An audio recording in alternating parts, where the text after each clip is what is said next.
Movie की शुरुआत में हम रायली नाम की एक औरत को देखते हैं जो कार के अंदर बैठकर एक आदमी के साथ लड़ रही थी। कुछ देर की लड़ाई के बाद रायली अपनी गन निकालकर उस आदमी को शूट कर देती है, जिसके बाद वो उसकी बॉडी को कार की डिग्गी में डालकर वहां से निकल जाती है। अब रायली ने उस आदमी को क्यों मारा, इसके पीछे का राज हमें थोड़ी ही देर में पता चल जाएगा। अगले सीन में हम देखते हैं रायली एक वैन के अंदर बैठकर अपने पैर का इलाज कर रही थी, क्योंकि लड़ाई करते वक्त उस आदमी ने रायली के पैर पर चाकू मार दिया था। फिर अपना इलाज करने के बाद वो अपने अतीत के बारे में सोचने लगती है। अब कहानी 5 साल पीछे जाती है, जहां हम रायली को अपनी बेटी कार्ली के साथ एक इवेंट से आते हुए देखते हैं। जब वो लोग अपनी कार में सामान रख रहे थे तो पैग नाम की एक औरत रायली के पास आती है और कहती है कि तुमने अपनी कार को गलत जगह पर पार्क किया है। तुम जानती हो कि यहाँ पर हमारे इवेंट की स्टॉल लगने वाली है, फिर भी तुमने अपनी कार यहाँ पर पार्क करी। लेकिन रायली उसकी बात पर बिल्कुल भी ध्यान नहीं देती,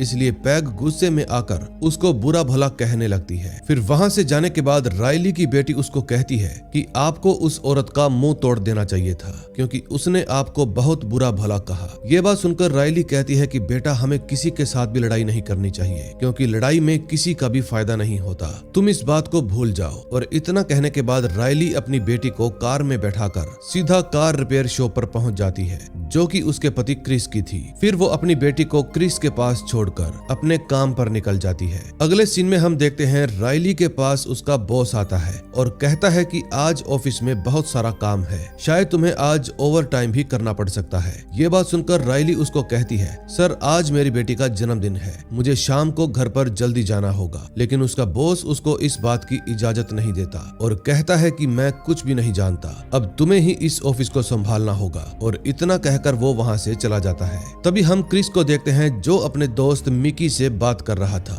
दरअसल मिकी किसी इलीगल काम के लिए क्रिस को मना रहा था, इसलिए वो उसको कहता है कि अगर हमने इस काम को कर लिया तो हमारी जिंदगी एकदम अच्छी हो जाएगी और फिर तुम रायली को एक नया घर खरीद कर दे सकते हो और तुम्हारी बेटी की भी जिंदगी संवर जाएगी। इसलिए तुम्हें डरने की बिल्कुल भी जरूरत नहीं है, तुम्हें बस कार चलानी होगी, बाकी सब कुछ मैं संभाल लूंगा। फिर अपने परिवार की खुशी के बारे में सोचकर क्रिस मिकी को कहता है कि मैं तुम्हें सोचकर जवाब दूंगा। अब रात हो जाती है और रायली घर पर आने में थोड़ा लेट हो जाती है। घर पहुंचने पर उसको पता चलता है कि उसकी बेटी की बर्थडे पार्टी में उसका एक भी दोस्त नहीं आया। दरअसल पैग ने अपने घर में एक शानदार पार्टी रखी है, इसलिए सभी बच्चे अपनी फैमिली के साथ वहीं पर चले गए। फिर रायली अपनी बेटी को कहती है कि बेटा, तुम्हें उदास होने की बिल्कुल भी जरूरत नहीं है, हम तुम्हारा बर्थडे सेलिब्रेट करने के लिए कहीं बाहर चलेंगे, तुम्हें जो भी अच्छा लगता है आज हम वो सब कुछ करेंगे। अब इस बात से उसकी बेटी बहुत ही ज्यादा खुश हो जाती है। फिर जब वो अपना जैकेट लेने के लिए अपने कमरे में जाती है तो क्रिस रायली को कहता है कि मैं जानता हूँ हमारे हालात अच्छे नहीं है, लेकिन ऐसा हमेशा नहीं रहेगा।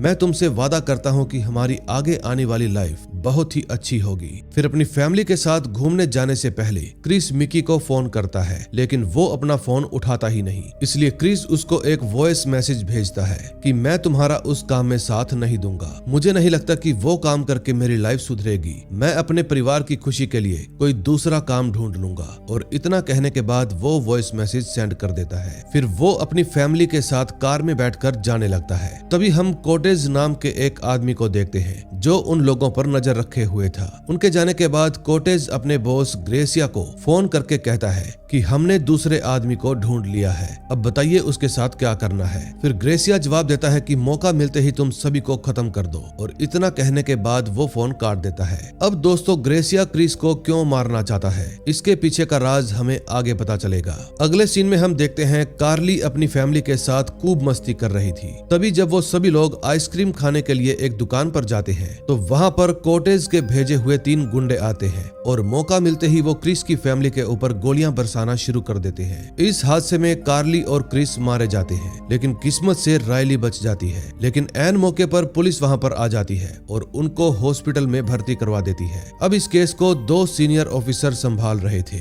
जिनका नाम बेल और माइकल है। अब केस को इन्वेस्टिगेट करते हुए 1 महीना बीत जाता है और पूरे 1 महीने बाद रायली को भी होश आ जाता है। तभी वहाँ पर ऑफिसर माइकल आता है और कहता है कि हमने पिछले कुछ दिनों में कई सारे लोगों को पकड़ा है जो आपकी फैमिली मर्डर केस में सस्पेक्ट है, इसलिए हम चाहते हैं कि आप उनको पहचानने में हमारी हेल्प करें, क्योंकि हमारे पास सिर्फ कुछ ही दिन बचे हैं। इसके बाद वो लोग पुलिस कस्टडी से बाहर चले जाएंगे। ये बात सुनकर रायली कहती है कि आखिर मेरे पति को किस वजह से मारा गया। माइकल कहता है कि आपका पति क्रिस अपने दोस्त मिकी के साथ मिलकर ग्रेसिया नाम के एक बहुत बड़े माफिया का ड्रग चुराने की प्लानिंग कर रहा था, लेकिन ऐन मौके पर मिकी ने एक वॉइस मैसेज भेजकर कहा कि मैं ये काम नहीं करूंगा। अब यहाँ तक तो सब कुछ ठीक था, लेकिन ग्रेसिया को किसी तरह इस बात का पता चल गया कि क्रिस और मिकी उसका ड्रग चुराने के बारे में सोच रहे हैं, इसलिए उसने उन दोनों को मरवाने का फैसला किया। अब आप ही अपनी फैमिली को इंसाफ दिला सकती है। अगर आपको उन गुंडों के चेहरे याद हैं, तो हम आपकी हेल्प कर सकते हैं। ये बात सुनने के बाद रायली अपने दिमाग में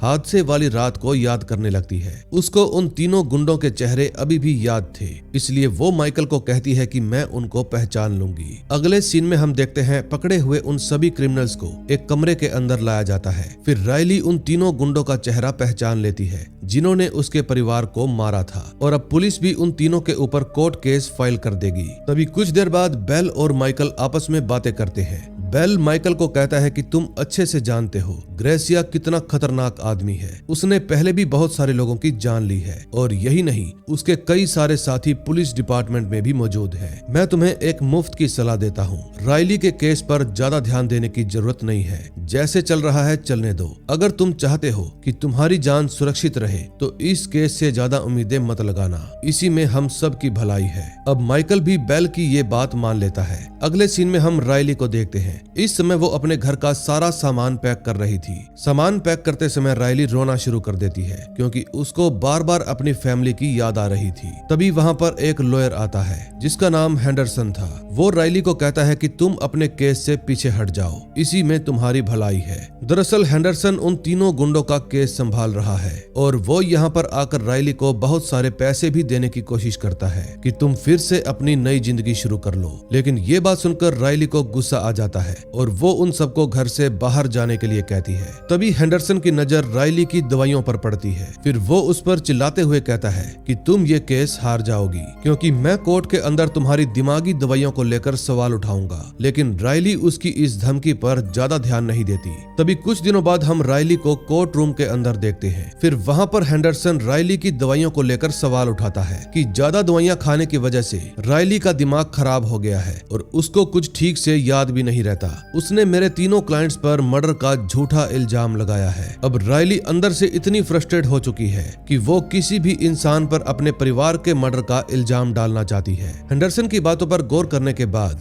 जज उन तीनों गुंडों को बेकसूर घोषित कर देते हैं, और रायली का वकील भी इस मामले में कुछ भी नहीं बोल पाता। ये सब देखकर उसको बहुत ज्यादा गुस्सा आता है। फिर वो उन तीनों गुंडों को मारने के लिए भागती है, लेकिन तभी पुलिस वाले उसको वहीं पर इलेक्ट्रिक शॉक देकर बेहोश कर देते हैं। फिर जज साहब उसको मेंटल हॉस्पिटल में भर्ती करने का ऑर्डर देते हैं। तभी जब पुलिस वाले उसको एम्बुलेंस के जरिए वहां से ले जाने लगते हैं, तो रायली मौका मिलते ही माइकल के ऊपर हमला करके वहां से भाग जाती है। कुछ महीनों तक माइकल और बेल उसको ढूंढने की बहुत कोशिश करते हैं, लेकिन वो उनको कहीं भी नहीं मिलती। अब कहानी प्रेजेंट में आती है। तभी हम माइकल को देखते हैं जो उस जगह पर जाता है जहां पर रायली ने उन तीनों गुंडों को मारकर लटका दिया था। ये सब देखकर माइकल के होश उड़ जाते हैं, और वो बेल को कहता है कि क्या ये काम रायली ने किया होगा। फिर बेल भी इस बारे में सोचने लगता है। तभी माइकल के पास FBI डिपार्टमेंट से एक फोन आता है, और लीसा नाम की एक डिटेक्टिव उन दोनों को मिलने के लिए अपने ऑफिस में बुलाती है। फिर कुछ ही देर बाद वो दोनों लीसा के ऑफिस में पहुंच जाते हैं। फिर लीसा बताती है कि हमें अपने कुछ रिसोर्सेज से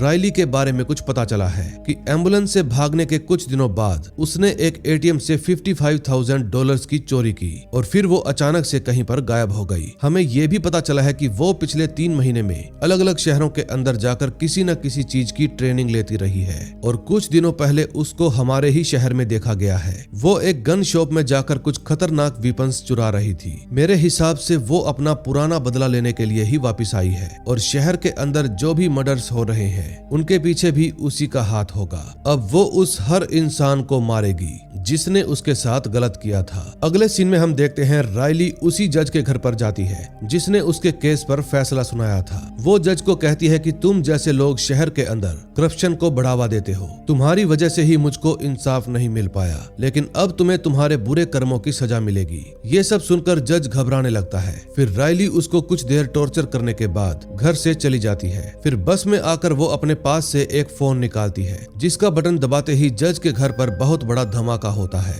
जिसमें उसकी मौत हो जाती है। तभी कुछ देर बाद माइकल के पास पुलिस डिपार्टमेंट से फोन आता है और उसको पता चलता है कि रायली ने हेंडरसन और जज दोनों को ही मार दिया है। फिर बेल माइकल को कहता है कि हमें जल्दी से जल्दी रायली को पकड़ना होगा, नहीं तो वो और भी लोगों की जान लेगी। तभी हम ग्रेसिया को देखते हैं। वो अपने बिजनेस पार्टनर से बातें कर रहा था। तभी कुछ देर बाद उसके आदमी वहां पर आते हैं और कहते हैं बॉस, रायली अपना बदला लेने के लिए वापस आ गई है। उसने हमारे तीनों आदमियों के साथ साथ वकील और जज को भी मार दिया है। अब आप ऑर्डर दीजिए, हमें क्या करना है। फिर ग्रेसिया कहता है कि तुम लोग उसके सिर पर इनाम रख दो और उसको जल्दी से जल्दी मारने की कोशिश करो। तभी उसका पार्टनर गुस्से में कहता है कि तुमने हमारे साथ बहुत गलत किया। तुम जानते हो कि तुम्हारे पास जो कुछ भी है वो तुम्हें हमारी वजह से मिला है, इसलिए तुम हमसे गद्दारी कैसे कर सकते हो। तुमने हमारे ड्रग्स की 2 शिपमेंट गायब करवा दी जिसके कारण हमारा बहुत बड़ा नुकसान हो गया। ये बात सुनकर ग्रेसिया हैरान रह जाता है क्योंकि उसने तो ऐसा कुछ भी नहीं किया था। फिर वो अपने पार्टनर को कहता है कि तुम मेरा भरोसा करो,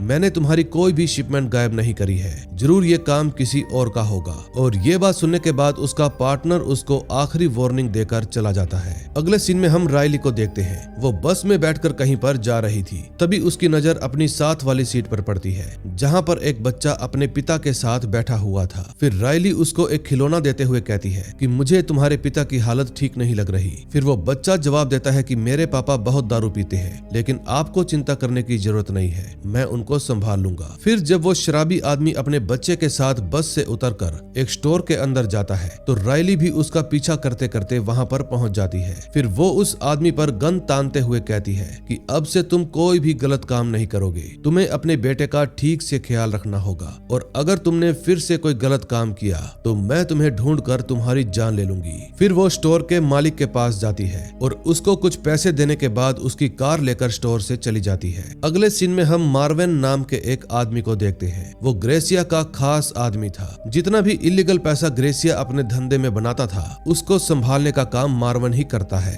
तभी जब वो स्टोर के अंदर जाता है तो रायली दूर से उसके ऊपर नजर रखे हुए थी। फिर कुछ देर बाद वो भी अपना भेष बदलकर स्टोर के पीछे वाले गेट से अंदर जाने की कोशिश करती है, लेकिन वहां पर 2 गुंडे और भी थे जो उसको रोकने की कोशिश करते हैं। लेकिन रायली अब तक ऐसे कामों में ट्रेंड हो चुकी थी। वो कुछ ही सेकंड के अंदर उन दोनों को खत्म कर देती है और फिर सीधा स्टोर के अंदर आ जाती है। उस समय मार्विन अपने बाकी के आदमियों के साथ मिलकर सारे पैसों को संभाल रहा था। तभी उसको टीवी पर रायली के बारे में पता चलता है क्योंकि अब पुलिस वालों ने उसको क्रिमिनल घोषित कर दिया था और वो लोग उसको हर जगह पर ढूंढ रहे थे। फिर जैसे ही रायली मार्विन के कमरे में आती है तो सब लोग उस पर अंधाधुंध गोलियां बरसाने लगते हैं, लेकिन उनको इस बात का अंदाजा भी नहीं था कि वो अब एक खतरनाक कातिल बन चुकी है। रायली उन सभी को चुन चुन के मारती है और फिर वो मार्विन के पास जाकर कहती है कि मैं तुम्हें नहीं मारूंगी, तुम चुपचाप मुझे ग्रेसिया के बिजनेस की सारी जानकारी दे दो। फिर मार्विन भी अपनी जान बचाने के लिए उसको सब कुछ बता देता है। अब ग्रेसिया को भी इसके बारे में सब कुछ पता चल गया था।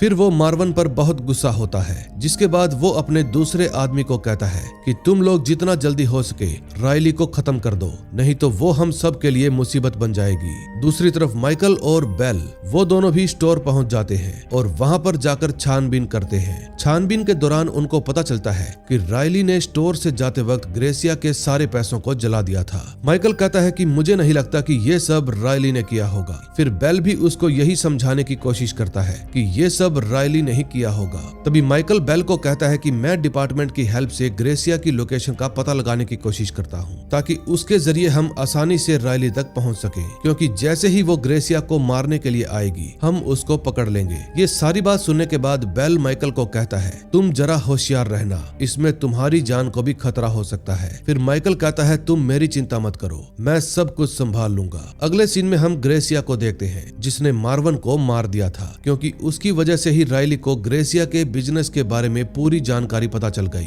लेकिन फिर वो सोचता है कि रायली को आखिर मार्विन के बारे में कैसे कैसे पता चला होगा। फिर अपना दिमाग चलाने पर उसको समझ में आ जाता है कि जो ड्रग की शिपमेंट चोरी हुई थी उसके पीछे रायली का ही हाथ होगा। उसी के जरिए वो मार्वन तक पहुंच गई। अब ग्रेसिया को बहुत ज्यादा गुस्सा आने लगता है और वो अपने आदमियों के साथ मिलकर रायली को मारने का प्लान बनाता है। तभी हम माइकल और लीसा को देखते हैं। वो अपने डिपार्टमेंट की हेल्प से रायली को ढूंढने की कोशिश कर रहे थे। तभी उनको पता चलता है कि शहर में एक जगह ऐसी भी है जहां पर पिछले 3 महीनों के अंदर क्राइम रेट सबसे कम हो गया है। फिर लीसा समझ जाती है कि शायद रायली वहीं पर रहती होगी। वो माइकल से कहती है कि तुम अपना काम जारी रखो, मैं तुमसे थोड़ी देर बाद मिलूंगी, और इतना कहकर वो वहां से चली जाती है। वहीं दूसरी तरफ हम रायली को देखते हैं जो कि अब ग्रेसिया के मेन वेयर हाउस पर पहुंच गई थी। अंदर जाने के बाद रायली को पता चलता है कि उसको मारने के लिए हर एक जगह पर बॉम्ब प्लांट किए गए हैं। फिर वो बिना वक्त गवाए वहां से भागना शुरू कर देती है। लेकिन तभी हम ग्रेसिया के आदमियों को देखते हैं। उनको भी पता चल जाता है कि रायली वेयर हाउस के अंदर आ गई है,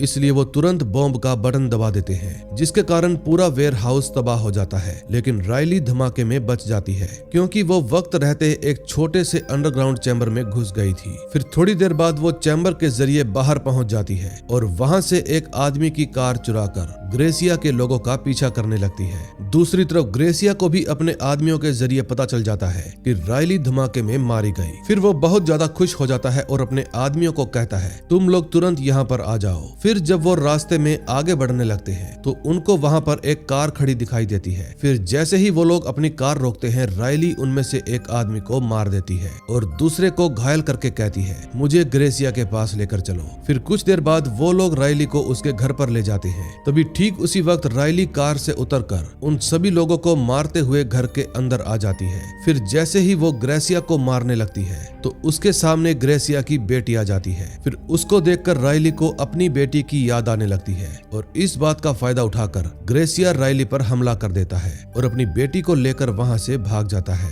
अब रायली भी घायल हालत में पैग के घर पर पहुंच जाती है। घर का दरवाजा खुलते ही वो पैग को जोरदार मुक्का मारकर बेहोश कर देती है। फिर वो अपना इलाज करके पैग की कार लेकर वहां से चली जाती है। अगले सीन में हम लीसा को देखते हैं जो कि उस इलाके में पहुंच जाती है जहां पर रायली रहा करती थी। लेकिन इस समय वहां पर बहुत ही सन्नाटा था। तभी एक आदमी के जरिए उसको पता चलता है कि रायली यहीं पर रहती है और अब वो लोगों की मसीहा बन चुकी है, क्योंकि जिन जिन लोगों को सरकार ने इंसाफ नहीं दिलाया उनको रायली इंसाफ दिलाती है। तभी कुछ देर बाद माइकल भी वहां पर पहुंच जाता है। लेकिन तभी लीसा को रायली की कार मिल जाती है जिसके अंदर बहुत सारी गन्स रखी हुई थी। फिर लीसा माइकल को कहती है कि मेरे हिसाब से रायली को ग्रेसिया के बारे में बहुत कुछ पता है। अब हम उसको जिंदा पकड़ेंगे और उससे ग्रेसिया के बारे में पूछताछ करेंगे। शायद उसके जरिए हमें यह भी पता चल जाए कि पुलिस डिपार्टमेंट के अंदर कौन कौन ग्रेसिया के साथ मिला हुआ है। ये बात सुनकर माइकल थोड़ा घबराने लगता है। फिर जैसे ही लीसा अपनी कार की तरफ बढ़ती है तो माइकल अपनी गन से उसको शूट कर देता है, क्योंकि वो तो खुद ग्रेसिया के साथ मिला हुआ था। फिर लीसा को मारने के बाद वो ग्रेसिया के पास फोन करता है और कहता है कि मुझे पता चल चुका है कि हम रायली तक कैसे पहुंच सकते हैं। अब तुम जल्दी से अपने सभी साथियों को लेकर मेरे पास आ जाओ। तभी कुछ ही देर में ग्रेसिया उसके पास पहुंच जाता है। अब वो सभी लाचार लोगों को एक एक करके बाहर निकालने लगते हैं, क्योंकि उनको पता था कि रायली इनको बचाने के लिए जरूर आएगी। तभी कुछ देर बाद रायली भी अपने इलाके में पहुंच जाती है। लेकिन जो घाव ग्रेसिया ने उसको दिए थे उसकी वजह से अब वो कमजोर पड़ती जा रही थी। फिर जैसे ही ग्रेसिया के लोग उसको ढूंढते हुए बिल्डिंग के अंदर जाते हैं तो वो बहुत ही होशियारी से उन सभी को मार देती है। लेकिन तभी उसको ये भी पता चल जाता है कि माइकल भी ग्रेसिया का ही आदमी है। फिर वो माइकल के पास कॉल करके कहती है कि तुम लोग चुपचाप मेरे इलाके से बाहर चले जाओ और ग्रेसिया को मुझे सौंप दो, लेकिन अगर तुमने मेरी बात नहीं मानी तो मैं तुम सबको चुन चुन कर मारूंगी। इतना कहने के बाद वो फोन काट देती है। लेकिन ग्रेसिया को इस बात से कोई भी फर्क नहीं पड़ता था, क्योंकि वो ये बात जानता था कि रायली इस समय बहुत ही ज्यादा घायल है। तभी कुछ देर बाद जब रायली उसके नजदीक आती है तो ठीक उसी जगह उसको लीसा का फोन मिलता है। फिर वो उस फोन के जरिए पुलिस को भी ये बात बता देती है कि माइकल ग्रेसिया के साथ मिला हुआ है।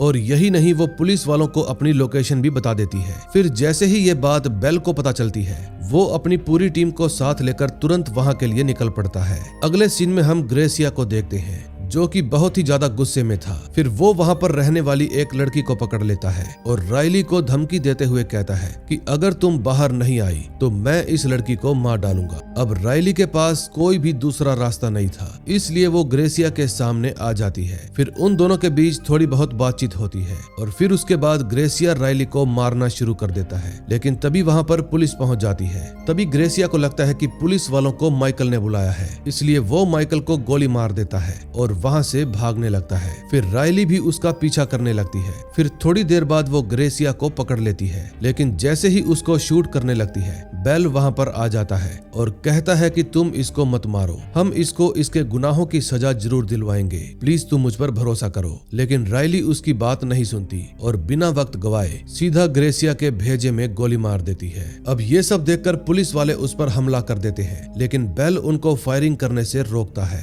फिर जैसे ही वो आगे बढ़कर रायली की तरफ आता है तो उसको पता चलता है कि रायली यहाँ से भाग चुकी है। अब वहाँ मौजूद सब लोग परेशान हो जाते हैं। तभी बेल कहता है तुम लोगों को चिंता करने की कोई जरूरत नहीं, मैं जानता हूँ वो कहाँ पर गई होगी। दरअसल रायली अपनी फैमिली की कब्र के पास घायल हालत में लेटी हुई थी। तभी कुछ ही देर में वहाँ पर बेल भी आ जाता है। फिर रायली उसको कहती है तुम मुझे चैन से मरने क्यों नहीं देते, अब वक्त आ गया है मैं भी अपनी फैमिली के पास चली जाऊं। लेकिन बेल उसकी बात नहीं मानता और तुरंत उसको हॉस्पिटल में भर्ती करवा देता है। कुछ दिनों बाद रायली ठीक हो जाती है, लेकिन तभी वो टीवी में एक न्यूज देखती है जिसमें गवर्नमेंट उसको कई सारे मर्डर्स के लिए अपराधी घोषित कर देती है और ये भी बताती है कि हम जल्दी ही रायली से उन सभी चीजों के बारे में पूछताछ करेंगे और जल्दी ही उसको कोर्ट में भी पेश किया जाएगा। तभी हम बेल को देखते हैं जो हॉस्पिटल में रायली के पास आता है और कहता है कि तुम बहुत ही बहादुर इंसान हो, तुमने अकेले ही पूरी मुसीबतों का सामना किया और पूरी गैंग का सफाया कर दिया।